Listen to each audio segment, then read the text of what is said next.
Hola a todos, en esta oportunidad vamos a hablar del cáncer de próstata, uno de los cánceres más frecuentes en el sexo masculino y uno de los cánceres que presenta mayor mortalidad en el Paraguay, en el hombre. Vamos a rebobinar un poco el tema de próstata. Ya hemos hablado de lo que es la hiperplasia prostática benigna. Y la patología prostática en sí es una de las patologías más frecuentes en el consultorio de urología. Recordando un poco eso, vemos que el objetivo principal de una evaluación prostática en un hombre mayor de 50 años es, en primer lugar, saber si la próstata obstruye o no obstruye la salida de orina. Y en segundo lugar, si lo que está crecido de más es cáncer o no es cáncer. Dos objetivos. Recordando, todo hombre a partir de los más o menos 35 años en adelante, la próstata sí o sí crece.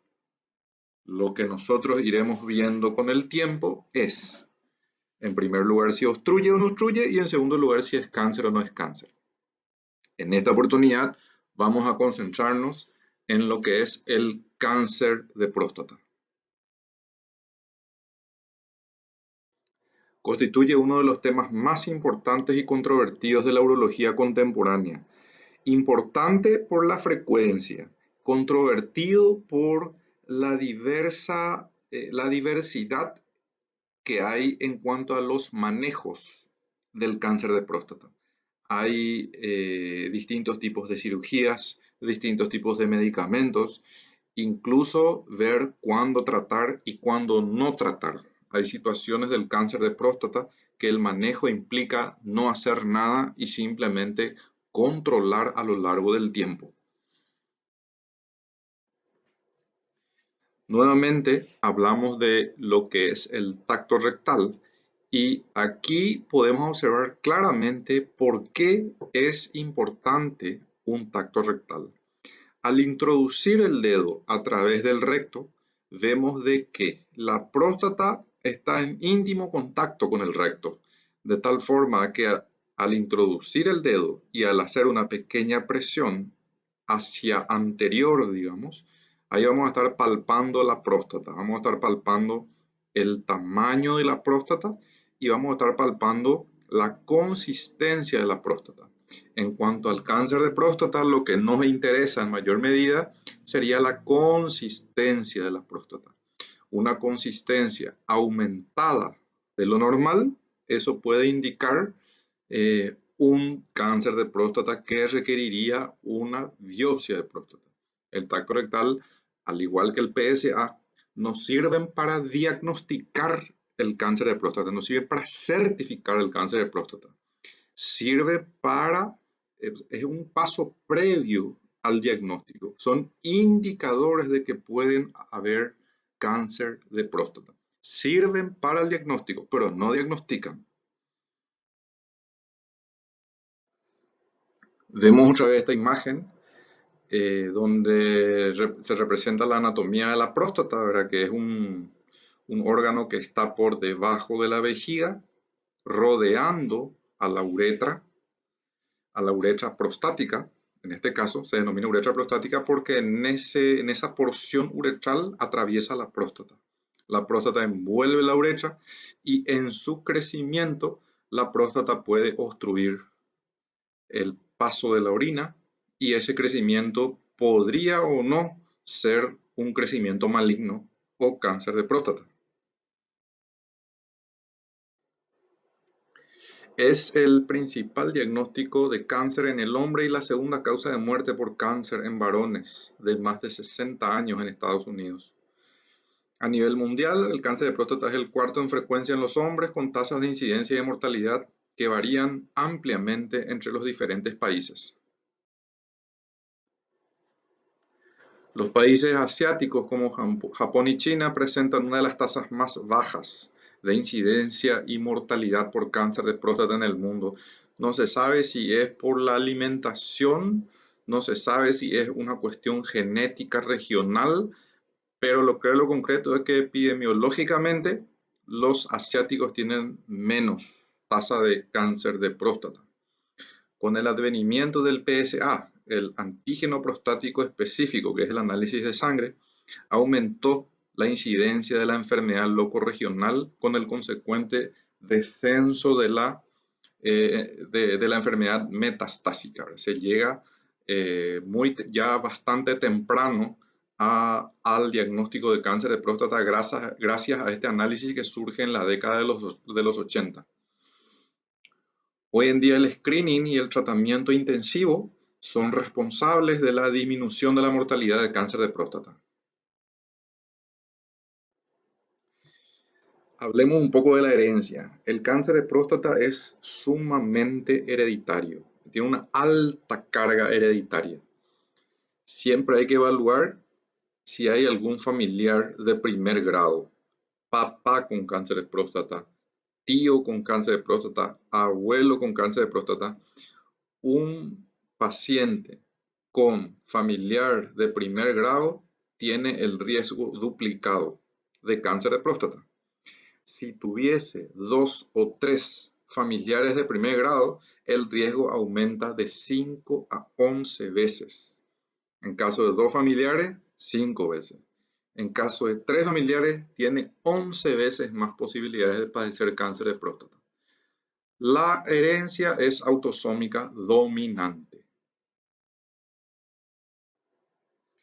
Hablando un poco de los andrógenos, de la testosterona en especial, en cuanto al grado que contribuyen al riesgo de cáncer de próstata, continúa siendo muy controvertido.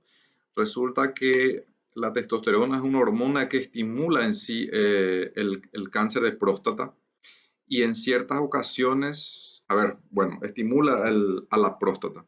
De ahí empiezan los tratamientos en los cuales si uno priva de andrógenos al organismo, serviría como un tratamiento paliativo en el cáncer de próstata. Realmente lo que haría es disminuir los síntomas y mejorar la calidad de vida del paciente con cáncer de próstata.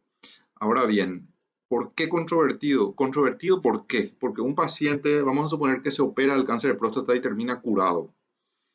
Controvertido sería el uso de la testosterona en un paciente que ya se haya tratado por cáncer de próstata. Entonces un grupo de profesionales dice, no hay que tratar.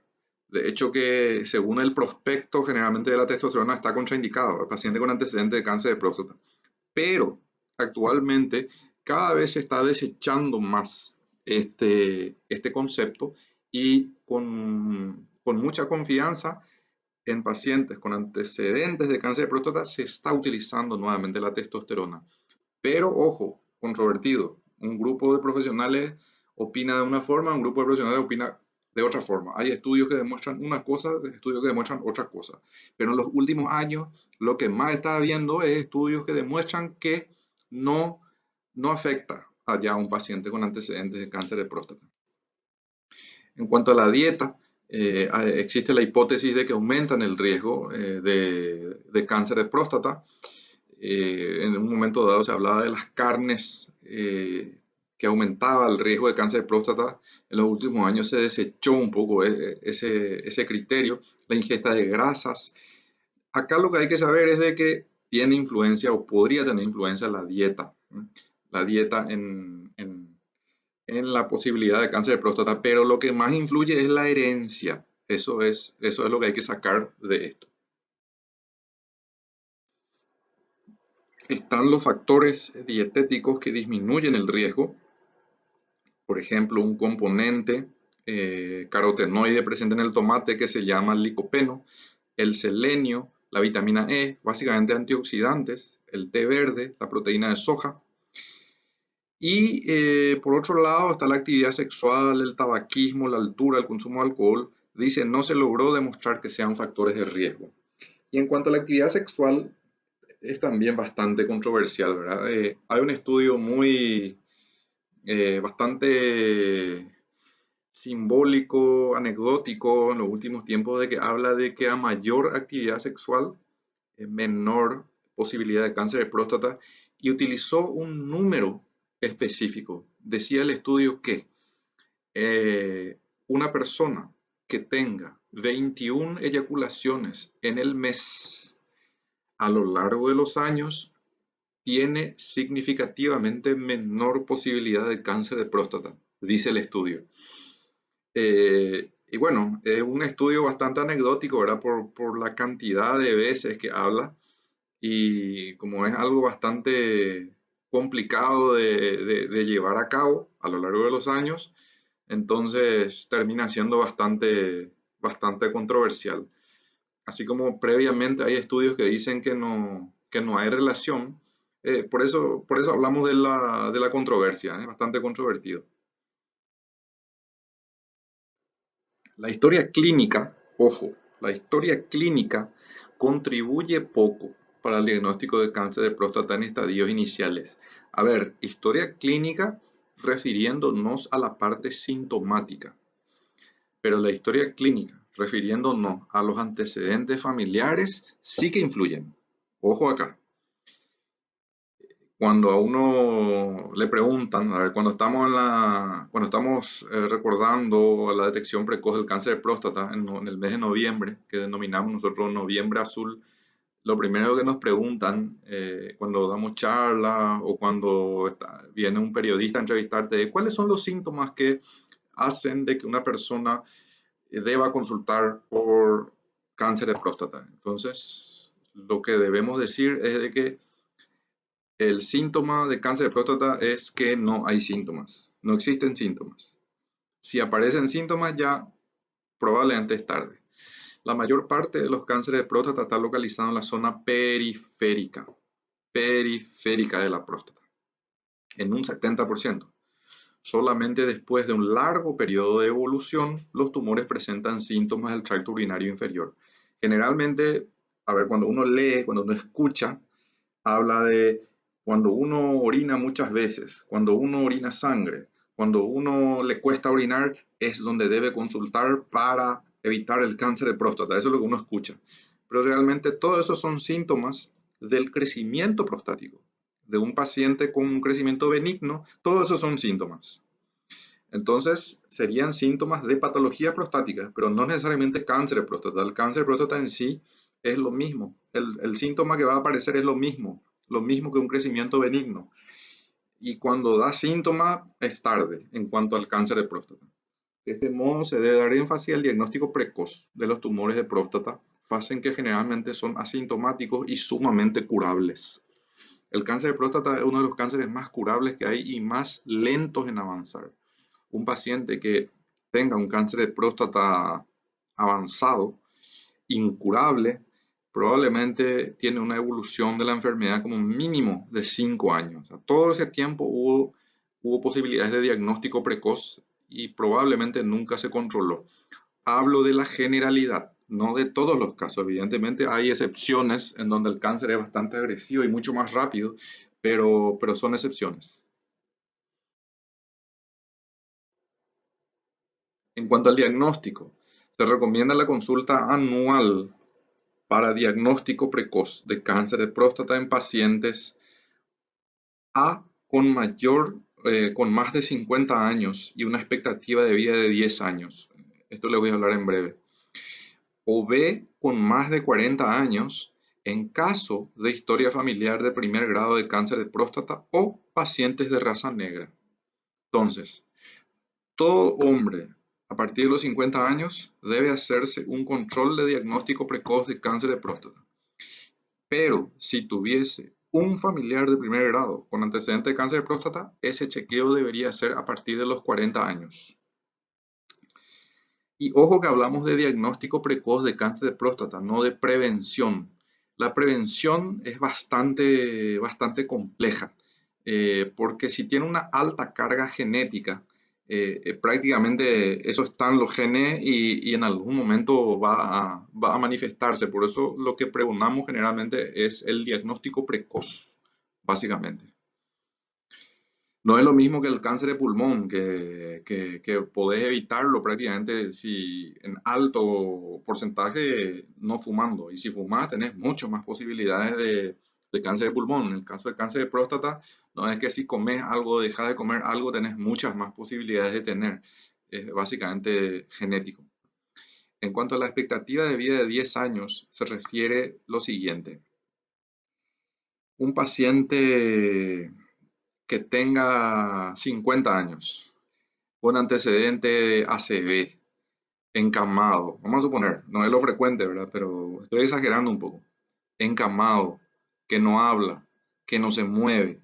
O sea, un paciente con un derrame, con una ACV bastante secuelar. Eh, Esta persona no tendría una expectativa de vida muy alta. Por lo tanto, es probable de que no valga la pena realizar un tratamiento contra el cáncer de próstata, porque el tratamiento del cáncer de próstata implicaría un gasto económico, implicaría secuelas en caso de alguna cirugía, en caso de radioterapia, implica secuelas y implica una carga emocional para el paciente y para la familia. Entonces uno evalúa y dice, ¿será que vale la pena realizar un tratamiento? Quizás en algunos pacientes es mejor nunca enterarse de que tuvo cáncer de próstata y morir de cualquier otra cosa menos de su cáncer de próstata, ya que el cáncer de próstata tarda muchísimo en evolucionar. Por eso hablamos de los 10 años. Tarda más o menos 10 años en diseminarse, vamos a decir, desde que empieza hasta que hace metástasis. Es un periodo de tiempo. Entonces, cuando el paciente tiene 78 años, 80, es probable que el paciente de 80 años tenga una expectativa de vida menor de 10 años. Quiere decir de que si tiene una expectativa de vida menor de 10 años, no vale la pena realizar una detección precoz de cáncer de próstata. Siempre va a depender de la calidad de vida del paciente. Por eso es importante la historia clínica. Un paciente de 80 años que no tenga ninguna patología de base, que no sea hipertensa, que sea deportista, que esté en su peso ideal, que trabaje, que tenga una pareja estable, este paciente puede ser de que tenga una expectativa de vida mayor de 10 años. Entonces, por eso, hay casos y casos puntuales.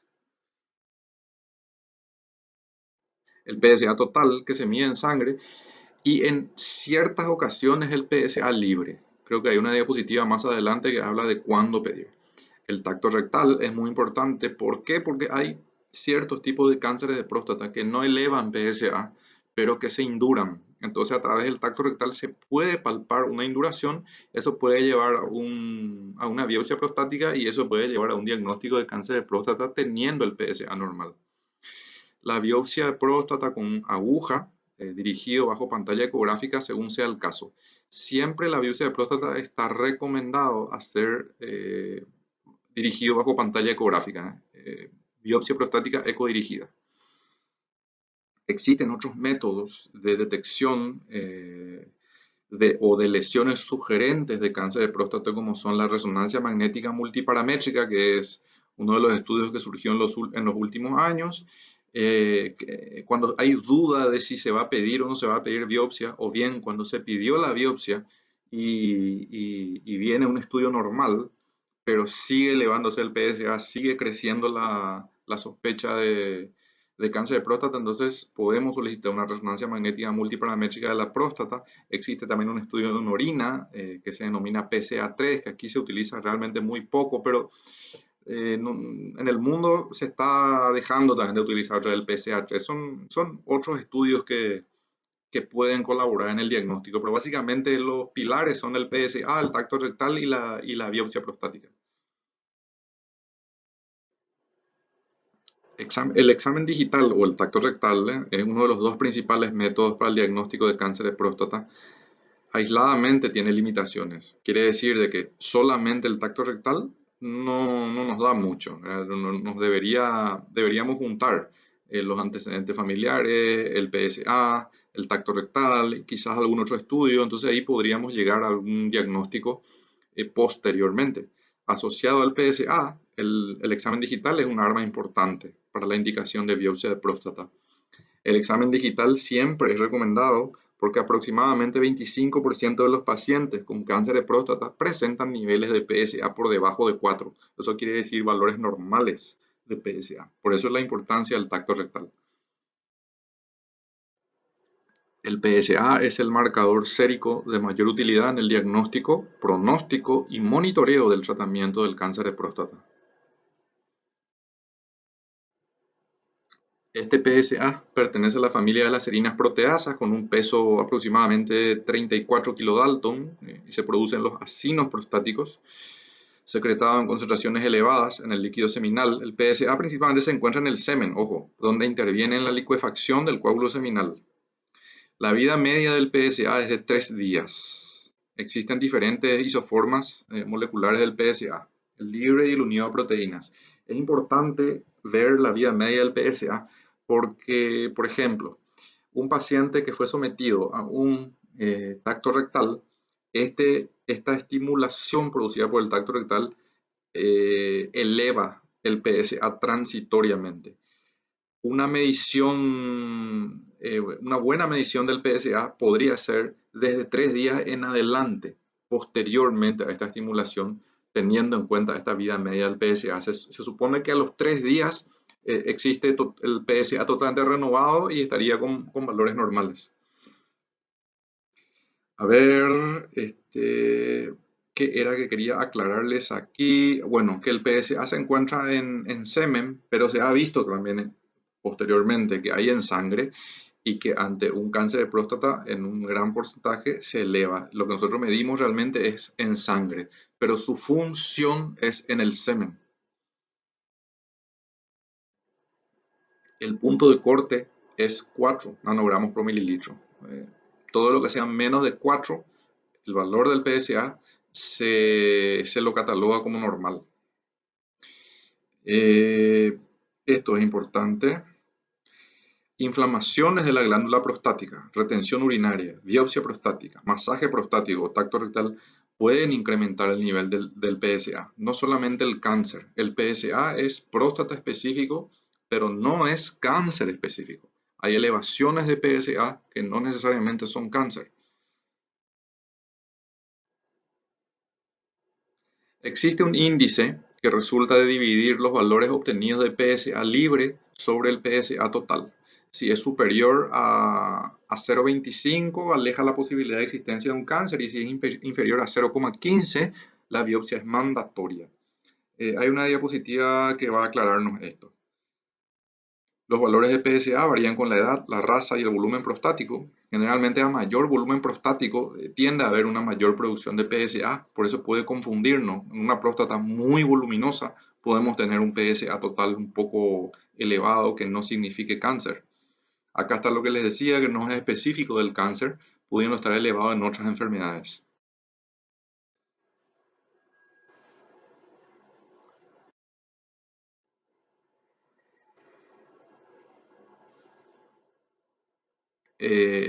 Para el diagnóstico, si existe sospecha de cáncer de próstata por aumento del PSA o por tacto sospechoso, se debe indicar la biopsia prostática transrectal ecodirigida para tener el diagnóstico. Repito nuevamente, se debe indicar biopsia para tener el diagnóstico. Si no hay biopsia, no hay diagnóstico. La biopsia es lo que hace realmente el diagnóstico. Este sería un ejemplo un ejemplo didáctico de la próstata. Estos agujeritos serían las biopsias. Cuando uno se va a hacer una biopsia de próstata, se hace una toma aleatoria de biopsia en los distintos sectores. Lo que puede ocurrir a veces es que nosotros podemos tener el tumor inicial y pequeño en una zona prostática en donde no se ve, y todas estas muestras pasaron por al lado del tumor, pero no en el tumor en sí, y nosotros podríamos tener una biopsia normal en un paciente que igual tenga cáncer de próstata. Por eso que es muy complejo a veces realizar el diagnóstico de cáncer de próstata, que cuando se sigue elevando el PSA, permanece la sospecha de cáncer de próstata, ahí es donde nos valemos, mejor dicho, de otros estudios como la resonancia multiparamétrica, ciertos análisis moleculares en orina, pedir una rebiopsia, una nueva biopsia, hasta llegar al diagnóstico. La ecografía transrectal con biopsia de próstata es el método de elección para la obtención de tejido prostático en la sospecha de un tumor maligno. En la ultrasonografía o ecografía, se evidenció que los tumores prostáticos pueden presentarse como imágenes hipo o isoecogénicas, si bien la mayoría son hipoecogénicas. El empleo de Doppler mejora la eficacia de la ultrasonografía transrectal debido a la presencia de mayor número de vasos sanguíneos en el tejido tumoral.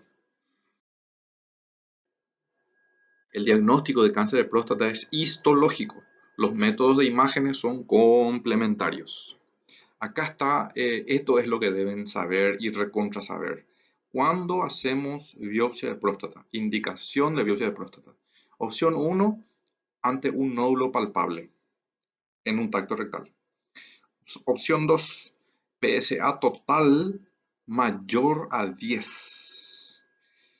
Y opción 3, PSA, que sea PSA total entre 4 y 10.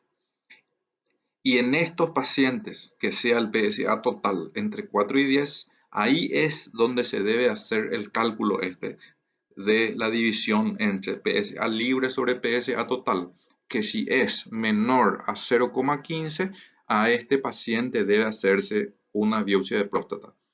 Ejemplo, un paciente con un PSA total de 5, es por encima de lo normal, que es 4, tiene 5. Perfecto, hago una relación PSA libre sobre PSA total, eso me sale 0,17, eso sería que momentáneamente no sería pasible de una biopsia de próstata. Se debe hacer controles posteriores y ver cómo va evolucionando eso.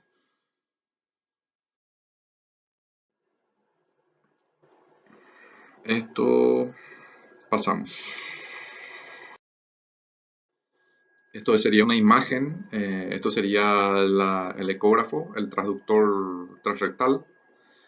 Esta sería la aguja de biopsia que va penetrando al tejido prostático.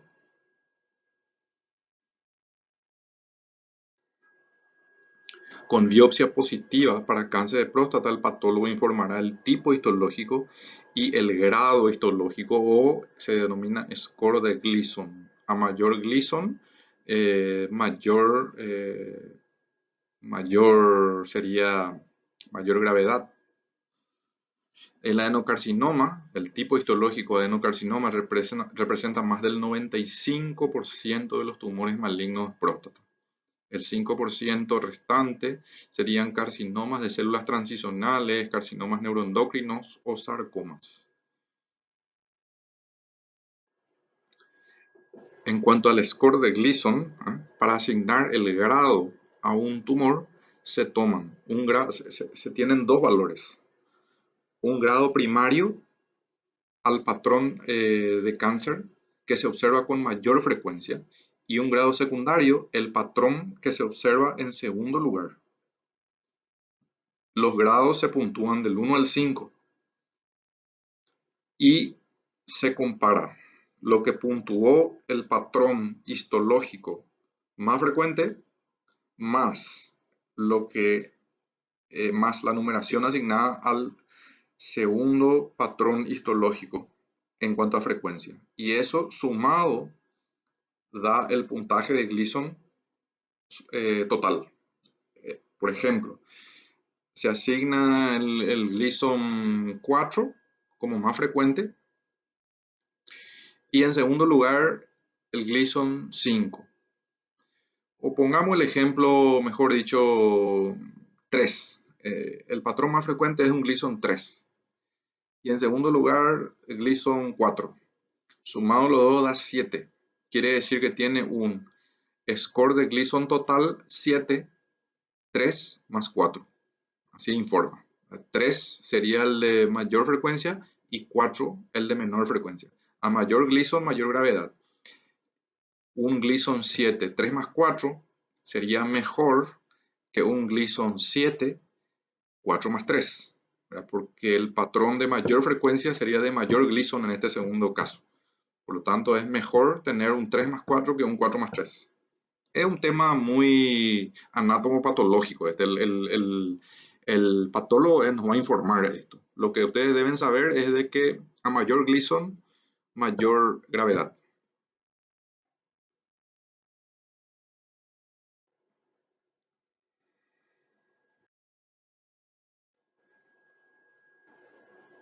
Aquí tenemos un poco una representación del score de Gleason que están queriendo cambiar.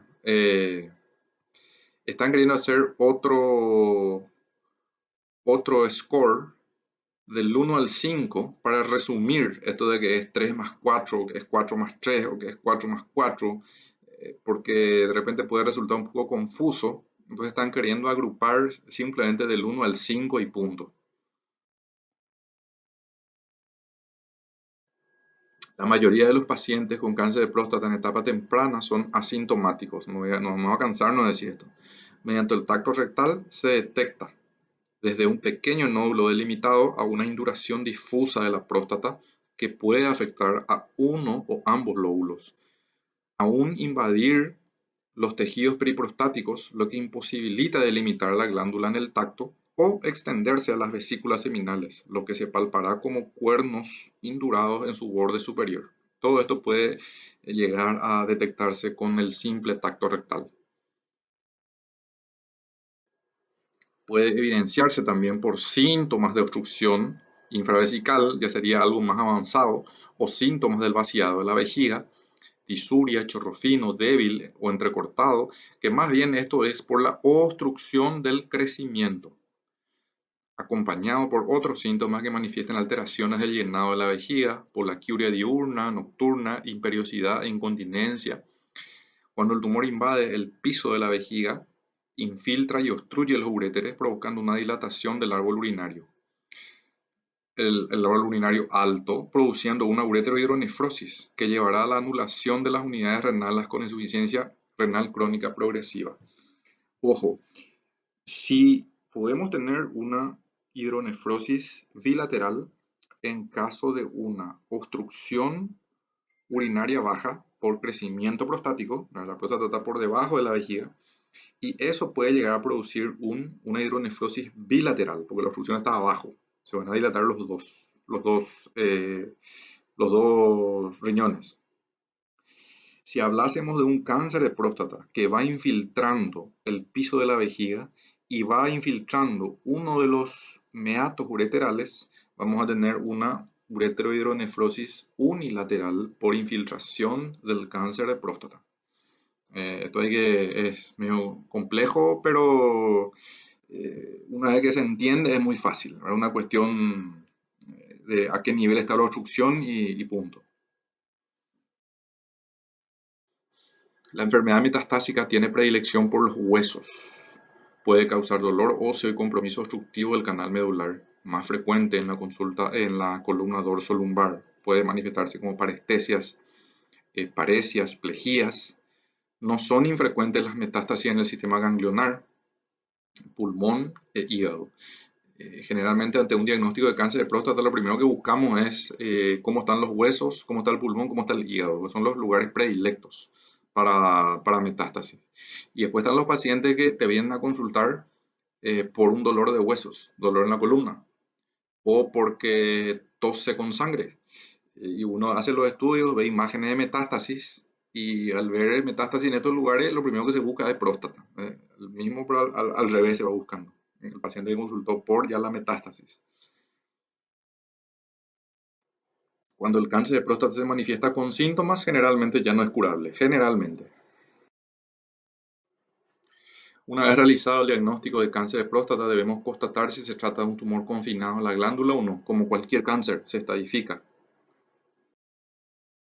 Se solicitará un centellograma óseo corporal total para descartar metástasis óseas, ya que es el principal sitio de metástasis del cáncer de próstata. También vamos a pedir una tomografía axial computada de tórax para descartar metástasis en pulmón y una de abdomen y pelvis. Investiga extensión tumoral, adenomegalias y otras metástasis. Y ojo, las tomografías deben ser con contraste. En resumen, vamos a solicitar centellograma óseo, tomografía computada de tórax, abdomen y pelvis. Eso básicamente es en cuanto a la estadificación del cáncer de próstata. Y aquí tenemos la estadificación TNM, que deben saber bastante bien. Acá lo que les puedo resaltar sería, fíjense que el T1 sería un tumor no palpable que no se detecta por métodos de imágenes. En cuanto al T1A, el T1 se divide en A, B y C. El T1A sería un tumor en el tejido resecado con RTU, dice. El 5% o menos es neoplásico. ¿Qué significa esto? Significaría esto que un paciente que yo lo evalúo, le pido el PSA, viene normal, le hago un tacto rectal, viene normal, y este paciente se tiene que operar de una obstrucción prostática por un diagnóstico de una hipertrofia prostática benigna, entonces le indicamos la cirugía, que es la RTU, la resección transuretral. Resecamos esa próstata y resulta que en el 5% o menos del tejido que extrajimos es neoplásico. Ahí estaremos ante una estadificación T1A. T1B sería si es en mayor al 5% del tejido que extraemos. Y sería un T1C si el tumor se encontró durante una biopsia, ¿no? En general porque el paciente tenía un nivel elevado de PAS. ¿Qué significa esto? Un paciente que tiene un nivel, vamos a suponer 11, elevado de PSA, le hacemos un tacto rectal y no palpamos nada, palpamos una próstata normal. Indicamos una biopsia debido a ese PSA y la estadificación va a ser T1C. T1C. Si palpamos, si llegamos a palpar el tumor al tacto rectal, ahí ya pasaríamos a un T2. T2A, que compromete menos del 50% de un lóbulo, T2B, que compromete más del 50% de un lóbulo, y si ya palpamos los dos lóbulos sería un T2C. Bueno, y así sucesivamente. La estadificación N, que es similar a los otros tumores, y M, cuando hay metástasis a distancia, se divide en M1A, B y C.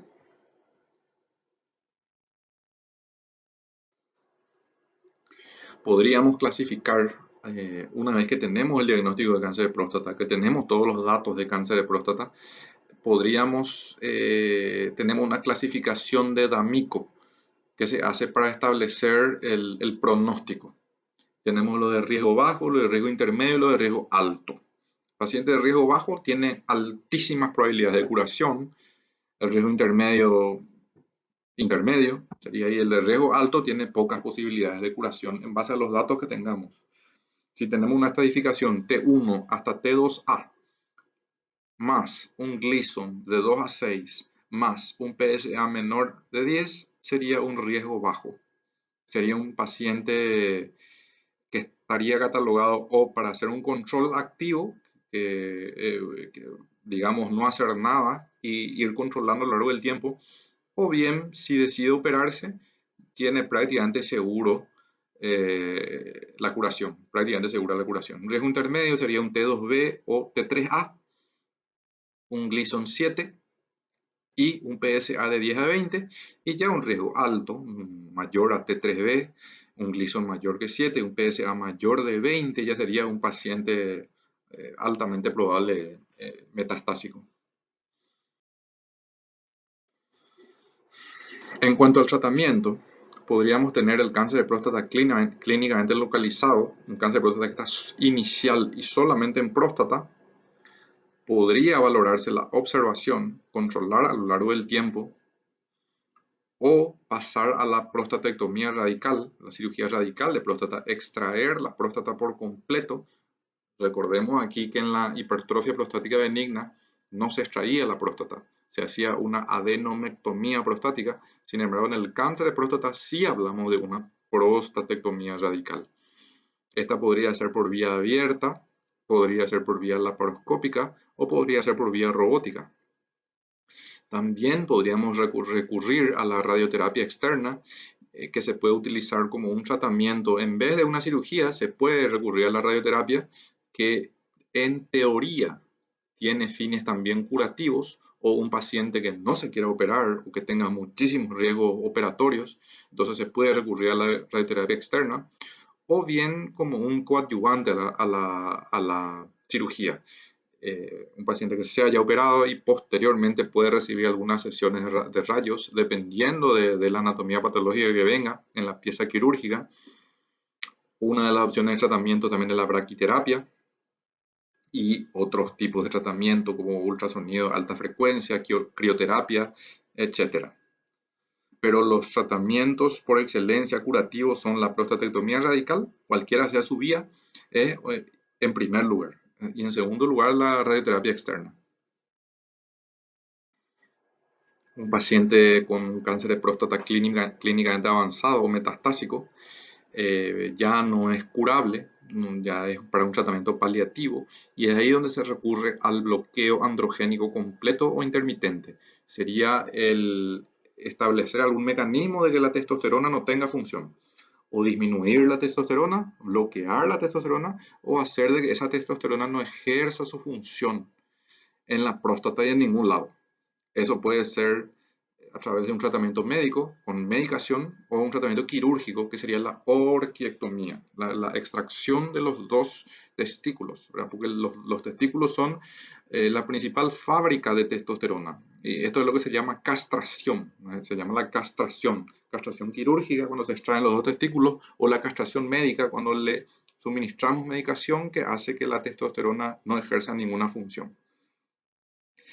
Y llegamos a la quimioterapia en tumores hormonorefractarios. Significa que a pesar de que le corto el efecto de la testosterona, existe ya un escape hormonal, ya no le hace nada a ese tratamiento, y ahí ya se recurre a la quimioterapia.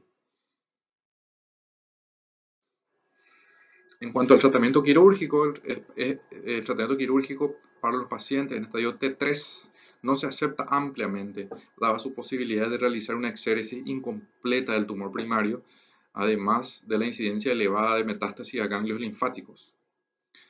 El pronóstico para los T3 es malo, porque la mayoría de los pacientes ya tiene metástasis oculta. Cuando generalmente vamos a operar, vamos a hacer un tratamiento radical de próstata, esperamos que este tratamiento sea curativo.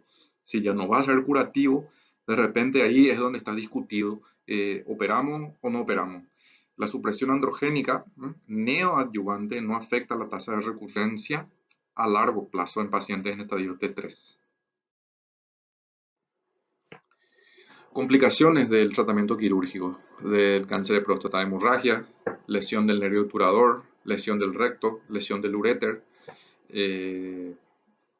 Existen tardíamente estenosis de la anastomosis sería uretral con vejiga, incontinencia urinaria, disfunción eréctil. Entonces, por eso es de que muchas veces el paciente viene y, ¿por qué para evitar el cáncer de próstata no me quitas nomás ya la próstata? Dice el paciente. Entonces vos mirás las complicaciones que puede haber por hacer esa simple cirugía, y por deporte no podemos decir sí, vamos a sacar la próstata. ¿Por qué? Porque puede ser de que no haya justificación de hacer esto y termina el paciente con incontinencia, termina con disfunción eréctil, termina con una hemorragia importante que requiere transfusión sanguínea. Por eso hay que evaluar bien al paciente a quién tratar y a quién no tratar. En cuanto al tratamiento con radioterapia, está indicado en los pacientes que serían candidatos a una prostatectomía radical, pero que no poseen la condición clínica necesaria, lo que hablamos, o que no quiere operarse.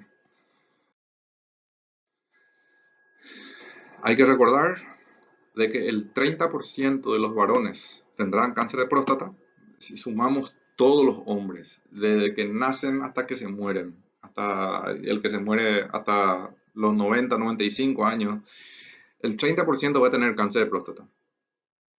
El 10% de los adultos mayores enfermará, va a tener alguna manifestación, va a tener un diagnóstico, va a tener una manifestación, pero el 3% solamente va a fallecer de cáncer de próstata. Por eso tenemos que ver bien a quién le vamos a diagnosticar, a quién le vamos a tratar y a quién no le vamos a tratar, y a quién no le vamos a diagnosticar. Un paciente añoso de 85 años, probablemente ya no le vamos a buscar cáncer de próstata. porque va a ser tan lento el avance de este cáncer de próstata que vale más la pena no enterarnos nunca y no tratarle de que el paciente viva su vida tranquilamente y nunca se haya enterado. Ante una biopsia positiva, luego viene la estadificación, que consiste en tomografía, centellograma óseo total y el tratamiento según estadio.